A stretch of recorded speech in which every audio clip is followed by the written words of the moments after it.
नमस्कार दोस्तों, स्वागत है आपका स्टडी फॉर सिविल सर्विसेज में। देखिए, स्टडी फॉर सिविल सर्विसेज के छात्र हैं तो ये वाला टेलीग्राम जरूर ज्वाइन करके रखिए। यूट्यूब चैनल में हमारे साथ है तो भी ये वाला टेलीग्राम ज्वाइन करना बहुत ज्यादा जरूरी है। सारे नोटिफिकेशन, सारे अपडेट, सारे मोस्ट इंपोर्टेंट पिक्स, सारा रिवीजन सब कुछ यहाँ पे बताया जाता है। देखिए, ये हमारा एससीएस डेली क्विज चैनल है, इसमें डेली क्विज होती है, बिल्कुल फ्री में, इसको जरूर ज्वाइन कर लीजिएगा। ये हमारा इंस्टाग्राम का पेज है, इसको जरूर फॉलो कर लीजिएगा। Study for civil dot services करके अगर आप इंस्टाग्राम में सर्च करेंगे तो आपको मिल जाएगा। वीडियो के डिस्क्रिप्शन में इसकी लिंक दी हुई। इसमें आप स्टोरी सेक्शन जरूर देखते रहा करिए, प्लस इसमें हाईलाइट्स आते रहते हैं और प्लस पोस्ट आती रहती है, इनको जरूर फॉलो करते रहिए।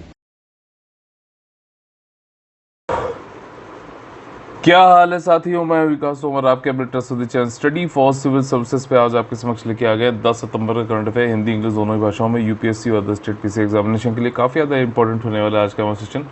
देखिए, आगे बढ़ने से पहले आप लोग बता दूं कि यूपीएससी का कंप्लीट पेड ग्रुप ठीक 2021 के लिए और साथ ही साथ टेस्ट सीरीज़ का पेड ग्रुप हमारा चालू है। ज़्यादा जानकारी के लिए 8564880530 9696060608 पे आप लोग कॉल कर सकते हैं। ठीक, और ये हमारे सोशल मीडिया के हैंडल्स हैं, इंस्टाग्राम पर या फिर टेलीग्राम पे आप लोग आसानी से ये वाले जो हैं हमारे चैनल्स, फ्री चैनल्स हैं, एकदम इनको ज्वाइन कर सकते हैं आप लोग। ओनली करंट अफेयर लिखिए, study for civil dot services लिखिए इंस्टा। यहाँ पे पेड पीडीएफ जो होती हैं उनकी पिक्स भी फ्री में दी जाती हैं। ठीक, जो इंपॉर्टेंट टॉपिक्स आज के हमारे हैं प्रीलिम्स और मेंस में आ सकते हैं वो ये है कि भैया जो अल नीनो होता है, ठीक है ना, और अल नीनो सदर्न ऑसिलेशन, उसके ऊपर क्या इम्पैक्ट पड़ने वाला है जलवायु परिवर्तन का। ठीक, तो ये देखेंगे। दूसरा है शिक्षक पर्व 2021, अभी 5 सितंबर को था, उससे रिलेटेड क्या न्यूज़ में। राइट टू सिट मतलब बैठने का अधिकार, तमिलनाडु ने ये लागू करने की कोशिश करी है, अनिवार्य करने की कोशिश करी है, देखेंगे क्या चीज़ है। और इंटेलिजेंट ट्रैफिक मैनेजमेंट सिस्टम कहाँ पे हो रहा है, कहाँ पे लगाया जाना है, क्या इसका उद्देश्य है, क्या बेनिफिट होने वाला है, ये सारी चीज़ें देखेंगे। और कैबिनेट ने अभी कैबिनेट मंत्रियों ने जो है अप्रूव कर दिया है आपका परफॉर्मेंस लिंक्ड इंसेंटिव स्कीम। ठीक, किसके लिए? Man made fibres and technical textiles के लिए, ठीक है ना, मानव निर्मित फाइबर और तकनीकी वस्त्रों के लिए जो है 10,683 करोड़ रुपए दिए गए हैं। ठीक, तो ये है। और चलिए स्टार्ट कर लेते हैं। पहला जो हमारा टॉपिक है वो है इम्पैक्ट, ज्योग्राफी से है ये। इम्पैक्ट ऑफ क्लाइमेट चेंज, यानी कि जलवायु परिवर्तन का क्या प्रभाव पड़ेगा अल नीनो सदर्न ऑसिलेशन में। अब देखिए, जैसे आप लोग पता है कि ये हो गई विषुवत रेखा, मान लीजिए, ठीक है, आपका ये आपका जो है उष्ण ये कटिबंधीय एरिया हो गया। ठीक, आपका नॉर्थ में हो गया 30 डिग्री नॉर्थ हो गया, और 30 डिग्री जो अक्षांश है साउथ का, दक्षिण का हो गया। ठीक, अब यहाँ पर इसको जो अगर आप देखो तो मान लो जैसे ये ऑस्ट्रेलिया हो गया, ठीक, और ये आपका जो है साउथ अमेरिका हो गया, ये प्रशांत महासागर है, ठीक है ना। तो जब भी आपका जो है प्रशांत महासागर यहाँ पर पैसिफिक ओशन में जब भी जो ये पानी है, क्योंकि ये ओशियन है पूरा, यहाँ पे पानी जब ये सेंट्रल और ईस्टर्न एरिया में गर्म होने लगता है, वार्म होने लगता है कंपैरिजन टू जो है दूसरे जगह के पानी से, तो उसको बोलते हैं एल नीनो। ठीक, और यहाँ से अगर आप ऐसे जाते जाओ तो अगर आप जाओगे तो यहाँ पे जब ऐसे जाते हैं फिर ये अफ्रीका होता है, ये साउथ वेस्ट विंड जो है जब ये आपका पार करती है विषुवत रेखा, ठीक है ना, तो उसके बाद कोरियोलिस फोर्स की वजह से ये ऐसे घूमने लगती हैं, ऐसे घूमती हैं ऐसे, तभी के लिए साउथ वेस्ट की तरफ से आती हुई दिखती हैं, तो इसकी वजह से इसको साउथ वेस्ट मानसून बोला जाता है। तो जब भी ऐसा होता है कि एल नीनो यहाँ पे आ जाता है, ठीक, तो जो ये हवाएं हैं ये जो है इधर जाना बंद कर देती है, इसीलिए साउथ वेस्ट मानसून हमारा इफेक्ट होता है। ठीक, तो एक बिल्कुल जनरल चीज़ें बता रहा हूँ आपको, एकदम आपने अगर सुन लिया देख लिया तो आपको समझ में आ जाएगा साउथ वेस्ट मानसून है। तो ये जो एल नीनो है, ठीक, जब ये हटता है धीरे धीरे, पानी क्या होता है यहाँ से इधर की तरफ जो गर्म हो रहा है, वार्म हो रहा है, ये हटते हटते फिर से यहाँ पे वापस जो है वेस्टर्न जो पैसिफिक ओशियन में पश्चिमी प्रशांत महासागर में गर्म होने लगता है। तो यहाँ से जब एल नीनो हटता है तो वहाँ पे ला नीना आ जाता है, ला नीना। ठीक, एंडिंग ऑफ जो एल नीनो ला नीना कहलाता है। तो इसी को सदर्न ऑसिलेशन बोल देते हैं, है ना। तो और यहाँ पे हवा भी आपको मालूम है, हमेशा हवा जो है वो high pressure to low pressure चलती है, ठीक है ना। तो ठंडी एरिया से जो है आपका जो है ज़्यादा दबाव वाले एरिया से जो है हवा आपका विंड चलेगी लो प्रेशर की तरफ। तो जब यहाँ पे गर्म हो जाता था पानी तो यहाँ पे आ जाता लो प्रेशर, तो यहाँ पे हवा, और यहाँ पे कंपेरेटिवली ठंडा पानी तो हाई प्रेशर, तो यहाँ से हवा ऐसे चलने लगती है। लेकिन जब फिर से ला नीना आ गया तो फिर से हवा इधर की तरफ।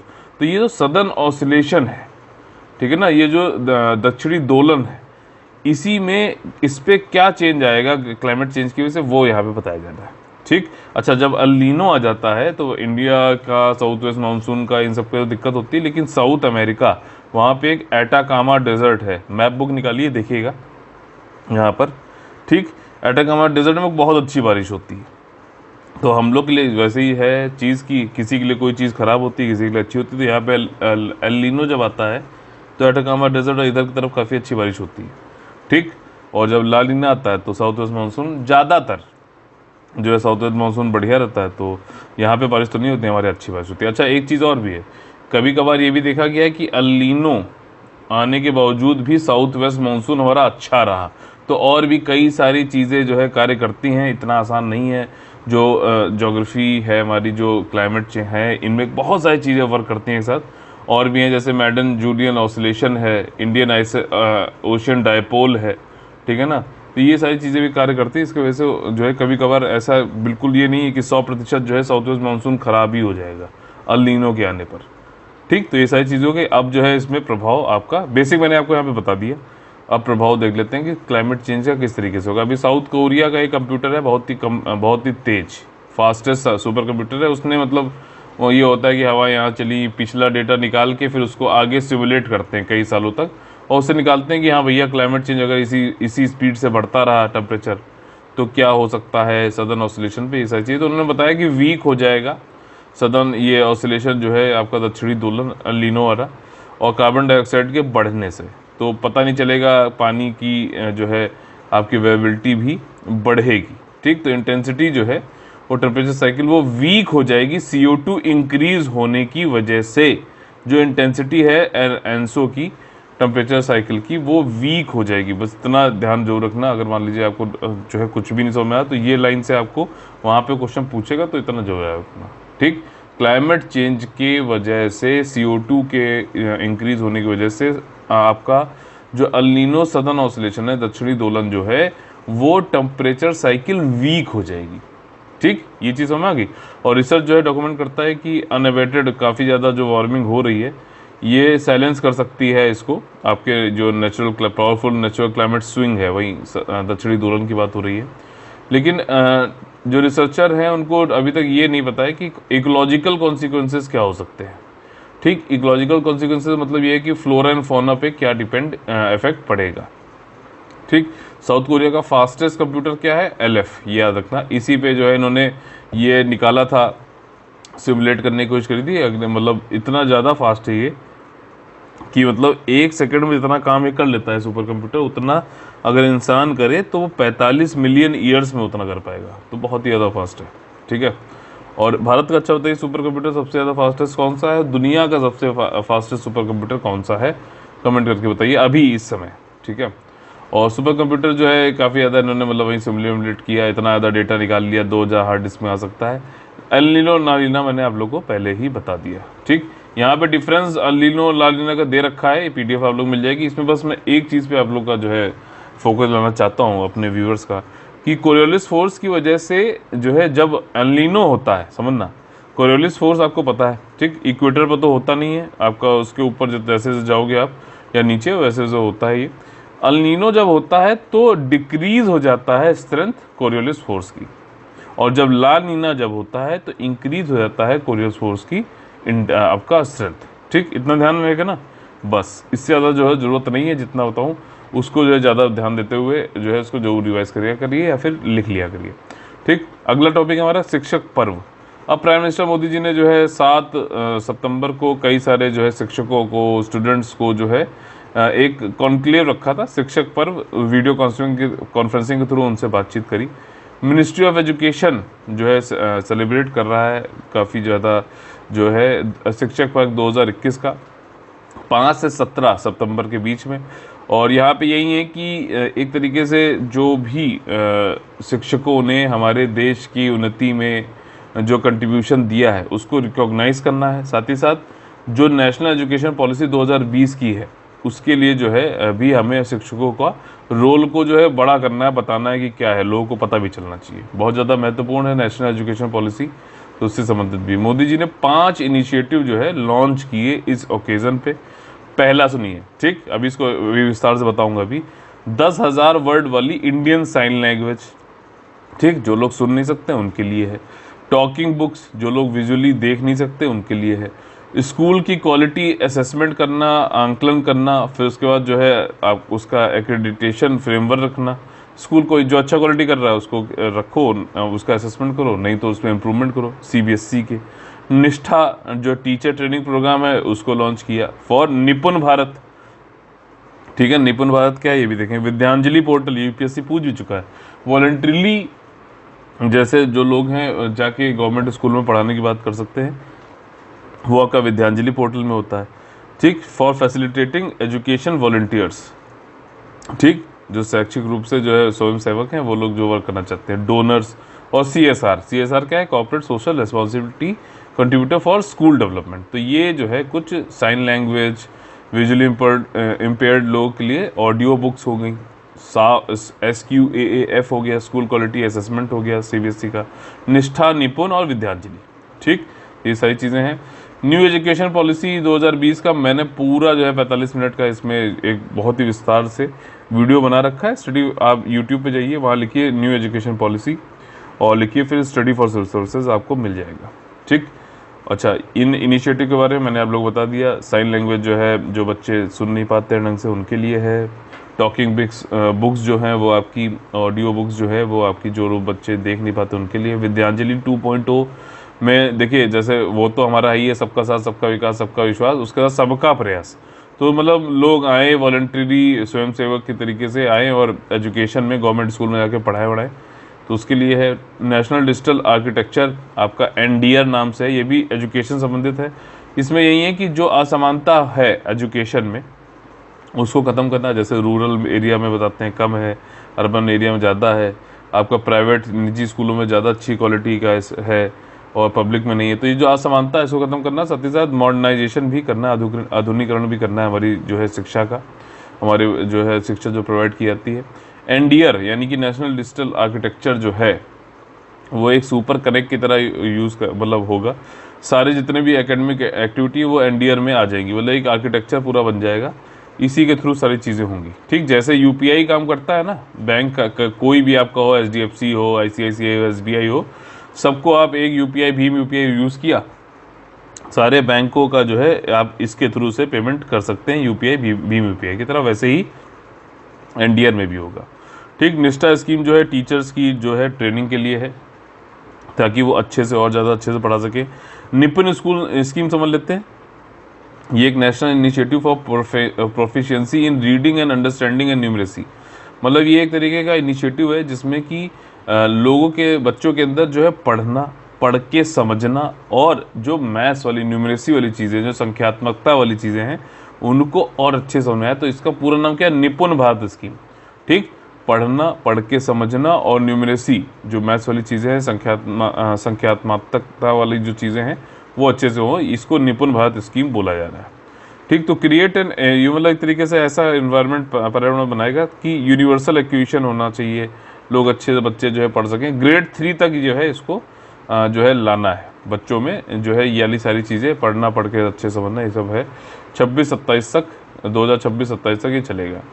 स्कूल क्वालिटी असेसमेंट मैंने आपको जैसे बताया कि जो भी कोई डेफिशिएंसी है स्कूलों में, CBSE के स्कूलों के लिए ध्यान रखना है, तो उनके करिकुलम में, पढ़ाने के तरीके में उनका मूल्यांकन करो, आप आंकलन करो, आपके इंफ्रास्ट्रक्चर रखो, फिर जो कुछ भी मान लीजिए इनइक्वालिटी है तो उसको ब्रिज करो, ख़त्म करो, जो भी गैप्स हैं उनको ख़त्म करना है, ठीक। तो ये जो है सारे के सारे, फिर से बताते रहा हूँ, SQAAF एजुकेशन संबंधित है। अगर मान लीजिए यही बोल ले किससे संबंधित है, निपुण भारत एजुकेशन संबंधित है। निष्ठा scheme training, teacher training, Vidyanjali education volunteers से संबंधित है। और इंडियन साइन लैंग्वेज जो है आपका ऑडियो बुक्स, ये भी बच्चों से, जो दिव्यांग बच्चे हैं उनसे संबंधित है, ठीक। अगला जो हमारा टॉपिक है वो है तमिलनाडु में अनिवार्य रूप से बैठने का अधिकार, राइट टू सिट। अब क्या हो रहा है इसमें, एक एंगल तो ये है कि ज़्यादातर जो शॉप एंड यहाँ पे, अच्छा देखिए पहले बताया था संदर्भ, तमिलनाडु गवर्नमेंट ने ये कहा है कि हम लोगों को बैठने, जो एम्प्लॉई है, जो कर्मचारी हैं, उनको बैठने का मौका मिले, इसके लिए कानून में प्रावधान कर देना है। कानून कौन सा है, कानून है Tamil Nadu shops and establishment act 1947, ठीक। ये बात हो गई। अब यहाँ पे हो ये रहा है उन्होंने कहा कि देखिए जो कई सारे जो है शॉप्स हैं, ज्वेलरी की दुकानें हैं, और यहाँ पर क्या होता है कि उनको बैठने ही नहीं दिया जाता लोगों को, ठीक। तो जब भी उनको मौका मिले, कानून में प्रावधान कर दिया गया है कि उनको जो जब भी मौका मिले बैठने का उनको अधिकार है, बैठ सकते हैं। और उसमें ज़्यादातर व्यूमन जो महिलाएं हैं हमारी, उनको बड़ी दिक्कत होती है, ठीक। उनको बैठने नहीं दिया जाता है कि भैया नहीं। और यहाँ तक कि जो है अगर आप दीवार से सट के खड़े हुए हैं थोड़ा टेक लेके, तो वो भी एक तरीके से उसको भी मनाही होती है। तो ऑन देयर टोज वाली एक तरीके की सिचुएशन बन जाती है, जो कि ठीक नहीं है।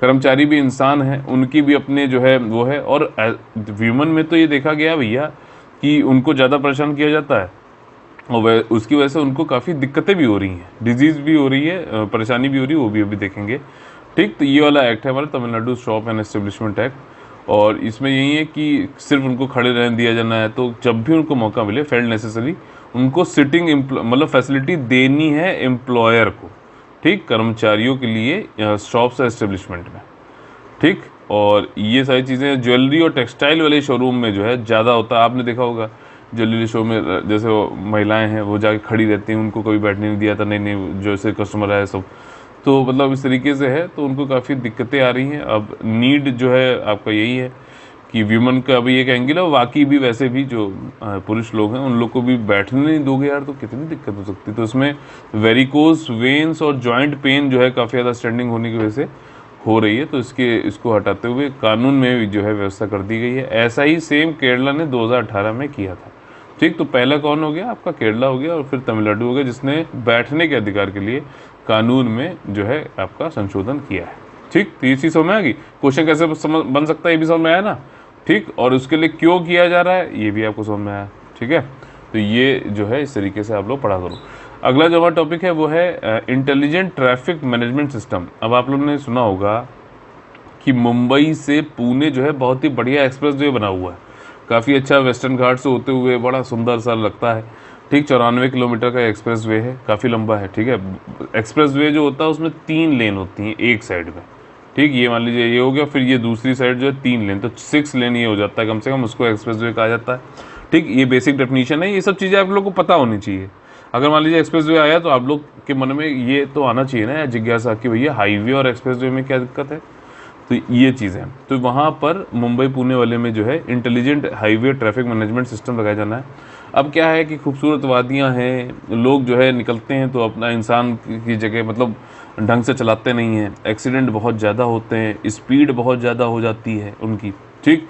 और लेन चेंज करना, देखो यहाँ पे ये इसमें ये होता है कि जो जैसे मान लीजिए ये बीच का डिवाइडर टाइप से है, तो जो सबसे फास्टेस्ट लेन होती है वो होती है यहाँ पे, इसी में से आप लोग को ओवरटेकिंग भी करना चाहिए, नहीं तो यहाँ बीच में आ जाइए और फिर सबसे किनारे आ जाइए। तो सबसे बड़ी जो सबसे लेफ्ट वाली जो लेन होती है अगर आप ऐसे जा रहे हैं तो उसमें जो है बड़े व्हीकल्स होते हैं, फिर बीच वाले व्हीकल, और सबसे ज़्यादा स्पीड में और ओवरटेकिंग आपको हमेशा राइट से करनी चाहिए।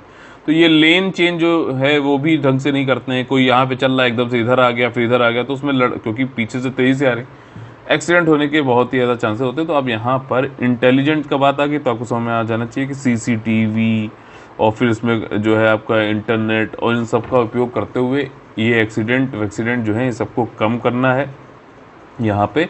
और ये कहाँ पे लगाया जा रहा है? ये मुंबई पुणे एक्सप्रेसवे पे। बस ये सिंपल से यहाँ पे इसकी जो है इम्पोर्टेंस है एग्ज़ाम पॉइंट ऑफ व्यू से, ठीक। मुंबई वाले में है, और ये आपका अभी इसके लिए पहले तो उन्होंने टेंडर वेंडर बढ़ा था, इतना ज़्यादा इंपॉर्टेंट नहीं, कोविड के बाद वो डिले हो गया, 9-10 महीने में पूरा हो जाएगा। अब देखिए यहाँ पे मेन चीज़ है कि ITMS है क्या, तो ये कृत्रिम बुद्धिमत्ता का यहाँ पे यूज़ किया जाएगा, हाईटेक कैमरा लगाए जाएंगे, सेंसर लगाए जाएंगे। अब यहाँ पे कोई वॉल्यूशन कर रहा है, ओवर स्पीडिंग कर रहा है, लेन कटिंग कर रहा है, कहीं से भी आके घुस जा रहा है, तो उन सबको जो है तुरंत वहाँ पे लोनावाला जो जगह है वहाँ पे इसका कमांड सेंटर होगा, वहाँ पे उनको बताया भी जाएगा और जो है उसको रोका भी जाएगा। ट्रैफिक हाई स्पीड को रोकना, डेंजरस ड्राइविंग और ये दारू वारू जो पी के घूमते हैं उनको भी रोकना है। एक्सीडेंट को जो है रोकना है कि एक्सीडेंट ना हो भैया, जान माल का खतरा ना हो। सेंट्रल कमांड सेंटर जो है इसका लोनावाला में होगा, ठीक। उसको रियल टाइम मतलब अपडेट मिलती रहेंगी ट्रैफिक वॉलेटर्स की, टोल बूथ और इन सब पे मॉनिटरिंग कराया जाएगा। और अच्छा, ज़रूरत क्यों पड़ी है भैया? देखा गया है कि यहाँ पे 60,000 व्हीकल प्रतिदिन जो है चलते हैं इस कॉरिडोर पे, और इस पर कई ज़्यादा जो है और बढ़ भी रहे हैं, ये वाली संख्या जो है 60,000 की, और रोज़ जो है कुछ ना कुछ जो है एक्सीडेंट ये सब होते आ रहे हैं। और एक्सीडेंट का मेन कारण वही है, स्पीड करना, ओवरलोडेड व्हीकल होना। ठीक, जैसे कि कई सारे ट्रक होते हैं, उनकी मान लीजिए 15 टन की क्षमता है तो 25 टन जो है उन्होंने उसमें भर रखा है। ठीक, तो ये सारी चीज़ें हैं। कहीं भी कोई भी रुक के फ़ोटो सेल्फी खींचने लगता है, अनऑथोराइज्ड हॉल्ट है, ठीक है ना, नॉन ट्रैफिक रूल्स को फॉलो नहीं करते हैं, तो इन सब के लिए ये ज़रूरी हो गया है।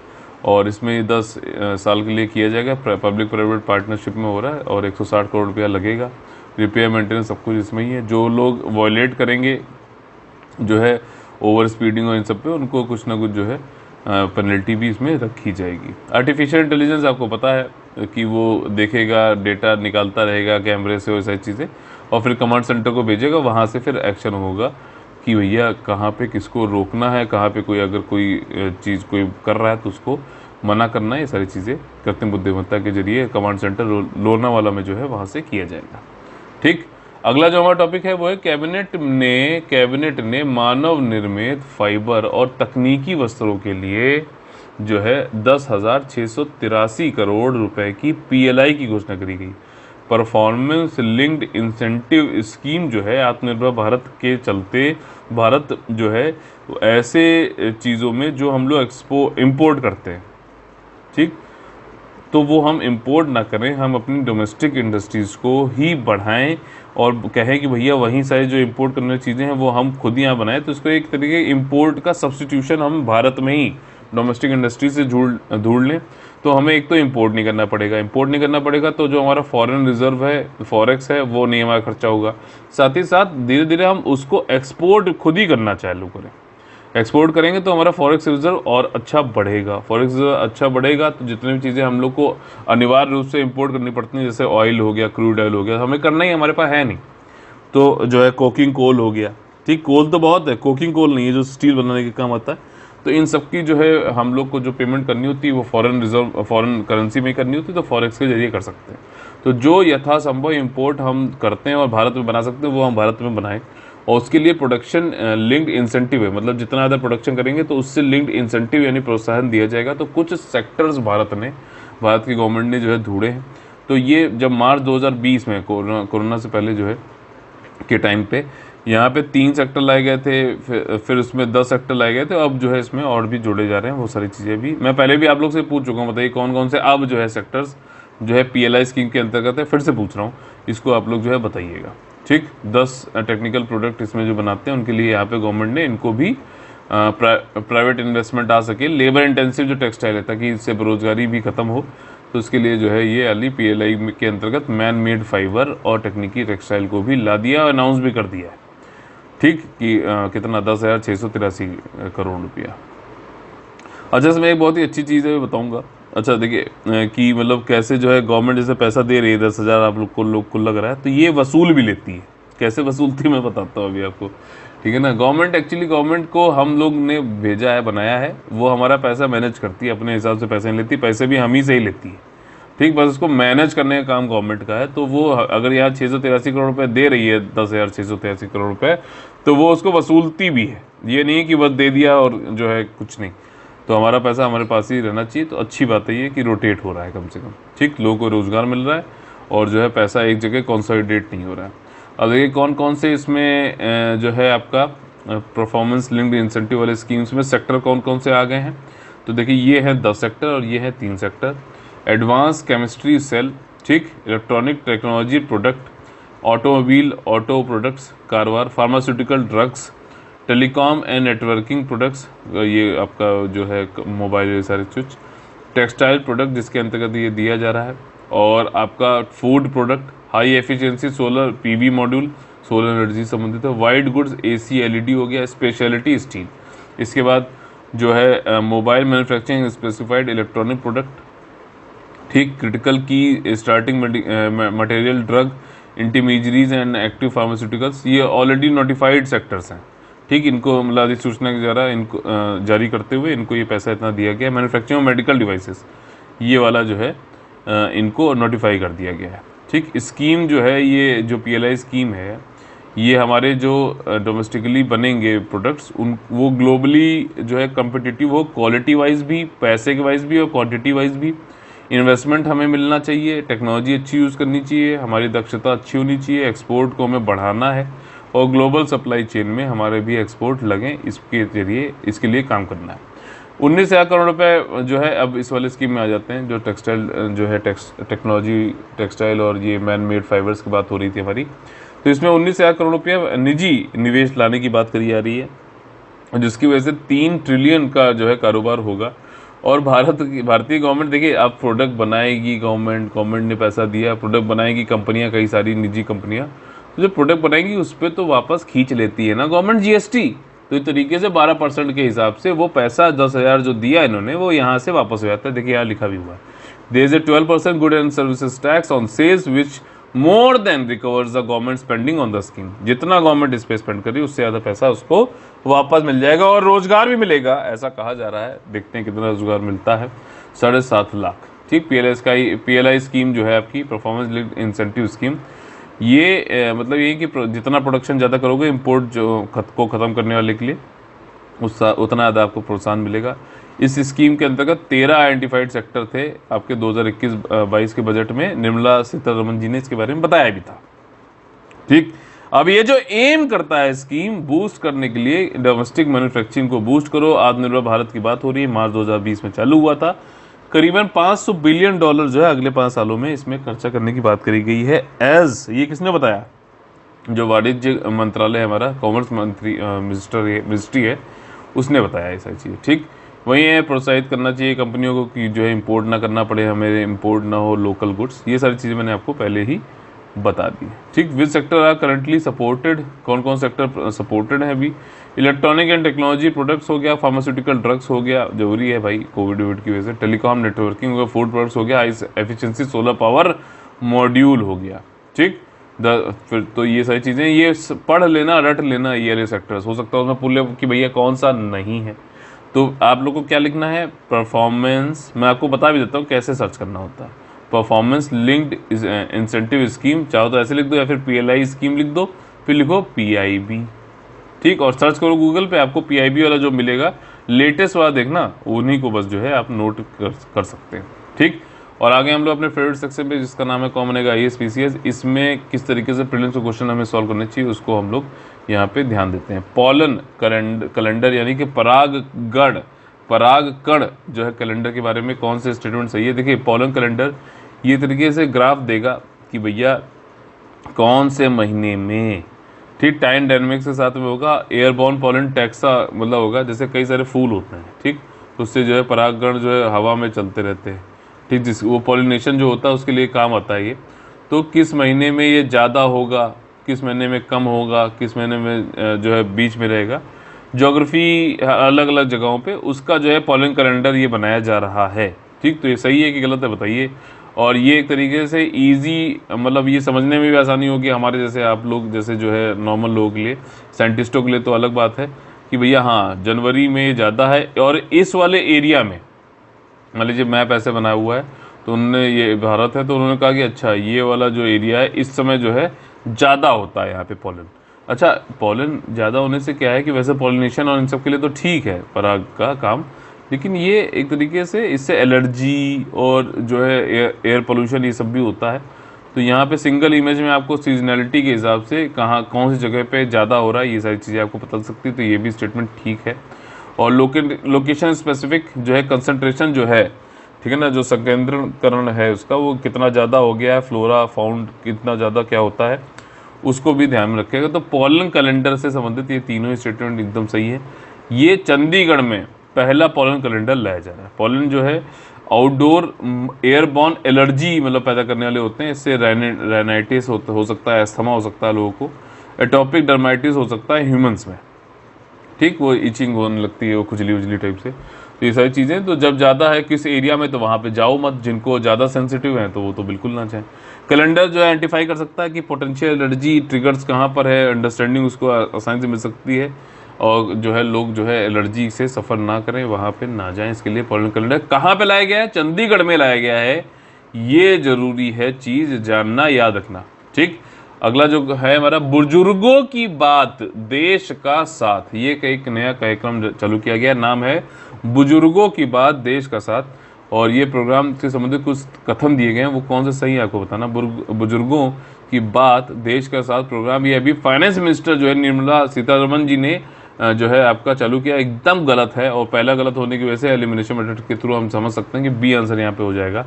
ठीक, ये प्रोग्राम एम करता है जो 95 साल से ज़्यादा लोग हैं, बड़े लोग हैं, वो यूथ के साथ में इंटरेक्ट करें। अब ये बड़ा ही मज़ेदार सिचुएशन होने वाली है, किस तरीके से क्या बातें होंगी। लेकिन देखिए बहुत कुछ सीखने की, 95 साल में कई लोग, कितना वास्ट एक्सपीरियंस होगा, तो यूथ को काफ़ी चीज़ें सीखने मिल सकती हैं। बशर्ते दोनों के पास में, मुझे लगता है इस स्कीम को जो है सक्सेसफुल बनाने के लिए ये चीज़ होना जरूरी है, पेशेंस होना बहुत जरूरी है। ठीक, दिस इज़ यूनिक प्रोग्राम, क्योंकि देखिए 95 साल 100 साल का जो है वो जनरेशन अलग है। अब आजकल जो है रोज़ रोज़ टच स्क्रीन और कृत्रिम बुद्धिमत्ता, पता नहीं क्या क्या आता है, तो जनरेशन गैप होने की वजह से पेशेंस लोगों के बीच में नहीं होगा। हमें लगता है कि यार वो क्या बातें कर रहे हैं, उनको ये लगता है कि यार ये कितना हमें समझ नहीं रहा है, तो वो सारी चीज़ें एक थोड़ा वो रहता है। लेकिन ठीक है, अच्छे ये होने चाहिए। जैसे जैसे भारत की जनसंख्या जो है बढ़ रही है, लाइफ एक्सपेक्टेंसी बढ़ रही है, तो इस तरह के प्रोग्राम जरूर होने चाहिए। ठीक, बुजुर्गों की बात देश के साथ, पहला वाला गलत है स्टेटमेंट। और तीसरा स्टेटमेंट ये है कि एक तरीके यूनिक प्रोग्राम है, वाकई बहुत यूनिक है। कंट्री का यूथ जो है वो बैठेगा, इंटरेक्ट करेगा ओल्डर जनरेशन के साथ, और फिर उन वीडियो को जो है अपलोड कर सकता है मिनिस्ट्री ऑफ कल्चर के पास में। ठीक, तो ये जरूर कर सकता है भाई। वीडियो तो बनाने में बहुत आजकल की जनता तेज है, कहीं भी देखो वीडियो बनाते होते कोई पुल से गिरा जा रहा है, किसी की डेथ हो जा रही है, कुछ हो जा रहा है, कोई एक्सीडेंट हो जा रहा है, तो प्लीज़ बी सेफ। ठीक है, सेल्फी इतना ज़्यादा जरूरी नहीं है कि जो है जान ही चली जाए आपकी। तो ये जो कल्चरल मिनिस्टर है उन्होंने ये चीज़ चालू की है, बुजुर्गों की बात देश का साथ। ठीक, न्यू दिल्ली में इसको लॉन्च किया था, तो मिनिस्ट्री ऑफ कल्चर के अंदर आएगा। तो इसी के साथ में हम लोग का आज का सेशन खत्म होता है। अगर आप लोग को पसंद आया है तो प्लीज़ लाइक का बटन तोड़िए और ज़्यादा से ज़्यादा लोगों को जोड़िए, शेयर और सब्सक्राइब करा कर। ठीक, फिर से आप लोग बताना चाहता हूँ, यूपीएससी 2021 का हमारा जो है कंप्लीट पेड ग्रुप चालू है, या फिर सिर्फ टेस्ट सीरीज़ का भी पेड ग्रुप चालू है। आप लोग जानकारी लेने के लिए 8564880530 9690066089 पे आप लोग कॉल कर सकते हैं। 10 अक्टूबर को इसका एग्ज़ाम है, समय कम है, अच्छे से पढ़ाई करिए। ठीक, तो चलिए फिर से मुलाकात होगी सुबह 10 बजे। तब तक के लिए आप लोग से लेते हैं अलविदा। खूब पढ़ाई करिए, सुरक्षित रहिए, लगातार मेहनत करिए, सिलेक्शन लेकर रहना है। जय हिंद, जय Bharat, all the very best है। वंदे वंदे मातरम।